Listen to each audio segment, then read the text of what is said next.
Ang Lipa Massacre noong 1994 ay isa sa mga pinakakilalang krimen sa kasaysayan ng Pilipinas, kung saan pinaslang ang isang ina at kanyang dalawang anak sa loob ng kanilang tahanan sa Lipa, Batangas. Mga biktima: Helen Arandia, 34 taong gulang; Chelsea Liz, 6 na taong gulang; at ang kanilang bunso na si Angeline, 4 na taong gulang. Sila ay pinaslang sa loob ng kanilang bahay noong Abril 9, 1994 sa Lipa, Batangas. Konstekto ng pamilya: si Helen ay nagplano at nagtayo ng kanilang bahay. Sila ay bumili ng lote at nagpagawa ng plano ng bahay.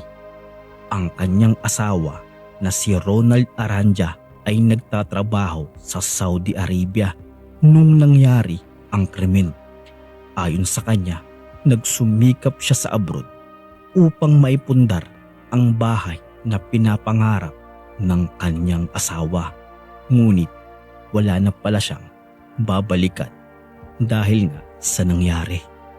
Sospek at pag-aresto: ang sospek sa krimen ay si Elmer Pacific na kalaunan ay naaresto. Walang masyadong detalyeng inilabas sa publiko tungkol sa motibo ng krimen, ngunit ito'y naging laman ng balita at dokumentaryo dahil sa kalunos-lunos na pangyayari. Epekto at alaala: ang insidente ay naging bahagi ng mga Halloween special ng programang Kapuso Mo Jessica Soho, KMJS, kung saan muling binalikan ang kasaysayan ng bahay kung saan naganap ang krimen. Ang bahay ay naging kilala sa lokal na komunidad bilang Lipa Massacre House at naging bahagi ng mga urban legend at paranormal na kwento.